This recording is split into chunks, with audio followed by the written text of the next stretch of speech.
ওনার সাথে আমার বিচ্ছেদ হয়ে গেছে, এখন আমার কেউ না, আমার কই বিয়ে দিব না কি করবে এটা সম্পূর্ণ আমার ব্যক্তিগত।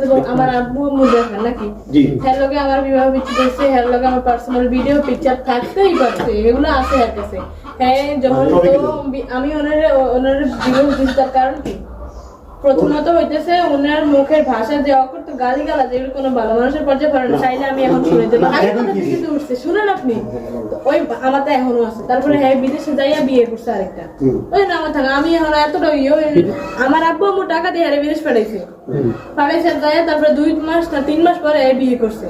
বিয়ে করার পরে আমার যত ছবি আছিল পিকচার ছিল বাড়ির সবাই এলাকার আশেপাশে সাক্ষী আছে, এখনো ফেসবুক আছে, এখনো আইডিটা পর্যন্ত আছে, আমি দেখাইতে পারবো এগুলো ছাড়ছে। তারপরে ওই মহিলা বিষয়ে 100% কারণ এই ভিডিও আর কারো কাছে ছিল না, হ্যাঁ সাথে আছে এই ভিডিওতে, এছাড়া দ্বিতীয় কারো কাছে আছে না। কেমনে গেল এগুলো কিন্তু ফেসবুকে আছে, আইডি দিয়ে আইডি সার্চ করেন, হ্যাঁ আমার নামে আইডি খুলে, আমার নামে আইডি খুলি, তারপরে এডি ছাড়ে। এই জন্য তো বলার আগে মানুষ দিয়ে আগে বলা হয়েছে, হ্যাঁ ডিরেক্ট ফোন দিয়ে আবার থ্রেড দেয়, ছাড়ছি আরো ছাড় মতো করে এমন ভাবে ছাড়বো যাতে মানুষের কাছে মুখ না দেয়।